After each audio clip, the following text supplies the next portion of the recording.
Right, so obviously, main card, big pay-per-view, fans back in the building as well. I mean, big fight here. I guess what's the feel for you right now? You know, it's pretty much same as always, and the whole week has been amazing. The lead up to this fight's been amazing. I'm blessed to be here. It's good to see all y'all here, a lot of familiar faces. So, you know, y'all do a big part of giving the fans what they want to see. So I got to thank y'all as well for having me here today. Well, we appreciate that. I mean, as you've progressed through your career and the lights start getting a little brighter, I mean, does it feel like bigger each time? Or as you said, I mean, does it still feel like any other fight? I mean, it feels like any other fight in certain aspects. You know what I mean? Because when you go in there and all this shit goes out the window, and you get that same feel of a fight that I've had since I fought people at the bus stop, you know, when I was a kid. But now when I go through these processes, I mean, it feels like a religious experience. And I mean, it's just, I feel an overwhelming sense of purpose and passion for what I'm able to do. And I just feel so blessed to be here, and I'm so happy to be able to be healthy enough to put on a show for y'all. And I'm so happy that people really want to see me. I feel appreciated, and it feels amazing. That's awesome. Talk about Edson as an opponent. Obviously, he's been around the game for a long time. Is this somebody that you used to watch? Is this somebody that you could say you were a fan of watching him come up? Absolutely. I mean, the coolest thing about Edson, I think, from I've seen some of them embedded videos, is he's got 2 kids and a wife. I mean, I think that's amazing. You know, that I dislike nothing about the guy. I've watched tons of his fights. I like who he is. I like how he fights. And, you know, it's going to be a great fight for everybody, you know. I was going to say, knowing that you have that respect and admiration for him, does that make it easier or tougher to punch him in the face? Well, he's going to be trying to do all sorts of stuff to my face. So, you know, I respect him till the end, but we're going to battle it out, brother. And it's going to get ugly in that cage. Yeah. But, you know, I wish nothing but good for him in life. At its core, I mean, do you look at this as a striker versus grappler matchup? I mean, is that oversimplifying the tactics? I mean, that's how y'all can look at it, but, you know, I've had 30-something fights, legal fights. I've never started a fight on the ground, actually, believe it or not. You know, actually, every single fight I've started on the feet, and I've never actually said, hey, do you want to fight? Let's start in guard. You know, the fights engage on the feet, so I don't look at myself as I'm a fighter, and that's what I think, but if people want to label me as whatever they want to, that's fine. They're open to their own interpretation. Are you suggesting that you've been in some unsanctioned fights along the way?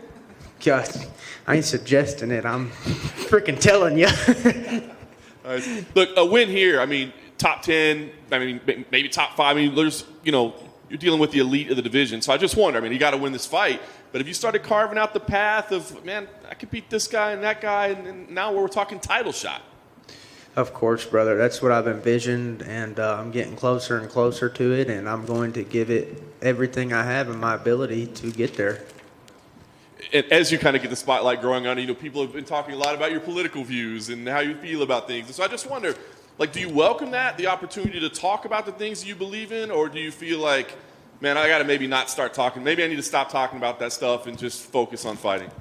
No, I want to talk about things that I think are political, and I want to do it in a respectful manner, not to make other people think that I think that they're stupid. I want to share my beliefs and hear other people's beliefs, and maybe their beliefs can sway mine a little bit. Maybe not. Maybe I can out-debate them, you know. And because this fight shit is so minuscule in life, like, you think, yes, it's great for me and a small circle of people that I can help, but this shit is so minuscule. You have people out there being oppressed by governments. You have shit. We fall into that category, believe it or not. If you want me to get real political, you know, the Federal Reserve is a corrupt institution. There, I went out and said it. You know, these people control our dollar, brother, and we didn't vote for them. Think about it. You know, you got 13 board members voting on the value of the dollar. Did we vote for that? No, it's corrupted. So for me to actually be able to talk about something greater than fighting is is more purposeful than anything I could talk about related to fighting. And so I'm grateful to be able to do that. And a lot of people say, oh, well, you're just they say shut up and fight. You know what I mean? Well, you know what? If you don't want to hear that shit, turn off the TV and watch the fight. You don't got to watch my interviews. Then turn them off then. If you, instead of telling me to shut up, why don't you just stop listening? You know, because there's a lot of people that agree with what I'm saying about some of my political views, and I'm happy to talk about them and debate about them. There was some wise dude way back in the day. It was either Socrates or Plato or Hippocrates or somebody, but he said, if you do not partake in your government, you will be ruled by people who are stupider than you. And that's what he said. Now, it was give or take a couple words. Paraphrase. It's paraphrased. But if we, the people, do not choose and are not active in conversations about what's going on in our government, well, then these idiots are going to control everything we do and we won't have a say in it. So, yeah, I'm political because these people control me. And then you want to tell me that I can't talk and I have to shut up and fight and I can't talk about... No, I'm controlled completely by the government. I'm controlled completely by the value of the dollar because I get paid in dollars, okay? I don't get paid in pure gold. I get paid in dollars. And so I have a say about, in my opinion, I have a say about political issues, so... Well, Saturday night, it'll be the minuscule part of your life that we'll be focusing on. I know you kind of said it's going to be bloody, it's going to be messy. I guess, is that what you're expecting when you play this thing out? Is this a back and forth, kind of a brawling battle? Or is this a fight that maybe you can go in there and do something quick, surprise them, dominate them? I don't know what's in store in the future, but I'm prepared for either. Bryce, right here. Yes, sir. This is your first fight under the Venom gear, right? Are they getting you your camo shorts? Yes, sir. I sure do. I got them, and I've really got to thank God, and I've got to thank Hunter Campbell, because you wouldn't believe the power of prayer, brother. About 3 weeks out from this fight, Hunter Campbell was saying, we can't do it. There ain't enough time. Venom, their factories are shut down. My whole family was down on their knees praying. I was down on my knees praying. I had people in my inner circle praying. And then about 2 weeks out from the fight, or a week out, I called Hunter Campbell and I said, listen, brother, we can make this happen. I know we can. There's a guy in Nashville that can do it. And I said, you're missing out on a huge demographic. And Hunter Campbell, we were laughing and joking, and he said, you know what? Let me make some calls. I'm going to see what I can. And it wasn't a guaranteed. But after that phone call with Hunter Campbell, I knew that it's going to be able to happen. So I'm so blessed and I'm so happy. Thank you, Hunter Campbell. Thank you, Dana White. Thank you, Venom. And thank you for all the people that pulled these strings and got this shit done for me. What is the MMA scene in Arkansas right now? I know Ben Parrish made a bit of noise in Bellator. He got really popular. He obviously credited you for the scene. So what is the scene of MMA in Arkansas these days? Ben Parrish is like a brother from another mother. Great fighter, and we've known each other over the years. And really, the MMA community out there is pretty small, but kind of everybody knows each other. And I care what those people think about me, and I think very highly of them. And it's pretty cool to have that camaraderie amongst people. Before his last fight, he said he was bringing his quote-unquote heavy hitters to the crowd with him just in case there were crowd fights. If he won, are you bringing anyone with you to this fight? Sounds like I don't got to. Sounds like they're all showing up there. And them people ain't kidding, brother. I mean, there's, people really support me back home. And, I mean something to them and they mean something to me. So it's an honor to be here. He said he believes the most crowd fights in MMA. Like after his fights, people in the crowd would try to fight him if he beat a hometown fan. Have you fought anyone in the crowd after one of your fights? No, that's why I get the hell out of there. And he ain't kidding, brother. Yeah, we've seen the fights in the crowd. I've been looking. There was one time I was walking out of the lobby, and this whole storm of people, like 14, 15, I don't even know. There's a shit ton of people. Just like it was like a storm of people just goes past me, and they're throwing punches, they're biting and spitting and throwing, and it's just like boom right in front of me. And that was at Minglewood Hall in Memphis. It's like the shit you see in this sport.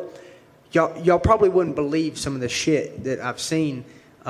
You'd think I'm exaggerating it.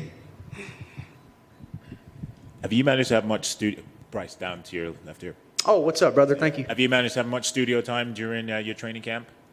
Yep, my trailer is my studio, my car is my studio. So when I'm going to the gym and chilling, that's now when I'm actually. You're talking about the music, right? Yeah. I do go to a guy named Kev, the Joker, and my buddy Dylan Johnson has also helped me out. But I very rarely go to the recording studio. I do most of my. It's kind of like the comparison of how much time I spend in the gym training to actual the amount of time in the cage. Like imagine the cage is the studio, like with the professionals, with Kev there editing. Most of the time it's training. It's in my trailer, in my car, when I'm by myself rapping, working on that. So very little time is actually spent in the studio. And other than yourself, who do you think is the best rapper in the UFC or in MMA in general? I don't really know, and I don't like being compared to other UFC rappers because it's like, who cares? I don't want to be compared to a UFC rapper. I want people who don't even know shit about the UFC to recognize that I can rap. I don't want people to just say, oh, well, he's only good at rapping because he's been a successful fighter. I want people who know nothing about fighting or care nothing about fighting to be reached by my music. And that's the goal of it, is to connect with people, regardless of the fight. Take the UFC out of it. You know, I want my rap to reach people. Cheers, man. Thank you. Thank you. Hey, Bryce, just at the back over here, bro. What's up, brother? What's up, man? A lot of people think politics should stay out of sport, but considering you're not one of those people, I just wanted to get your thoughts on the whole Russia and Ukraine situation. You know, here's my first thought is I'm not going nowhere to fight none of these wars for these politicians. I'm staying at home, and when the war comes to Arkansas, I will dig my boots in the ground, and I will die for everything I love, and I will not retreat. If this country's invaded and everybody's saying, well, we gotta evacuate, we gotta leave, I will not. I will dig my boots in the Arkansas soil, and I will fight for the people that I love, for the land that I love, and the way of life that I love. But I'm not going overseas to fight. I don't know what's going on, to be honest, brother. I really don't. There's so much stuff, and I don't think nobody knows what's going on fully. There's been so much political corruption in that area. You got Biden and his son making a shit ton of money off of and using our tax dollars to bribe their people. That's treasonous, in my opinion. So you got Hunter Biden and his son using our tax dollars. Hey, if Ukrainian government, if you don't do this, we're taking your tax dollars. He shouldn't be giving our tax dollars to that country anyway. We got veterans out here sleeping on the street, and you're going to give our freaking tax dollars to these Ukrainians and all that. Brother, I don't know what's going on over there, but I'm not going over there and fighting, and God bless anybody that's over there fighting, and I hope that the shit just gets solved. And, man, I don't like war. You know what I mean? I don't want people dying and all that stuff. I don't want to be – but I don't know what's going on. There's so much stuff that I think that's corrupted that we just don't know what's truly going on over there. And I pray all those people are safe, and I don't want none of that. You know, I have no control over that shit, and I don't really know enough to talk about it too much. But thank you for asking. Thank you very much. Bryce, you mentioned at the beginning of your time with us, thank you for taking time out of your day, staying humble.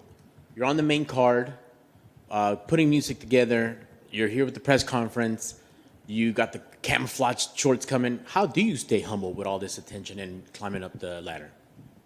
I would say my relationship with God has just been really important in my life, and I've felt more spiritual in the last year of my life than I ever have. And it's just an amazing feeling. So all the good stuff that you see coming out of me is a product of me letting God shine through me. Thank you, sir. Good luck on Saturday. Thank you, my brother. Bryce, one more. Can I ask you your thoughts on the main event? Who you think's going to win between Colby and Jorge? Shoot, well, I'm not betting, so I'm not that confident. You know what I mean? I think that each of them are good at, you know, different things. And I kind of hate to see it, like, the personal attacks, you know what I mean? I kind of hope after the fight they just kind of hug it out. But, you know, I hate to see all that personal. It gets so personal, and you know, because I think overall they're both probably pretty good people, and you know, I don't know. I don't know who's going to win, brother.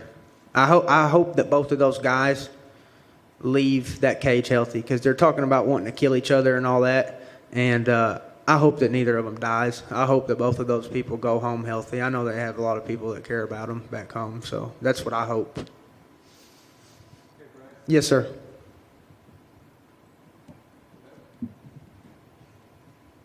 was going to say, you've been obviously making your way, still undefeated.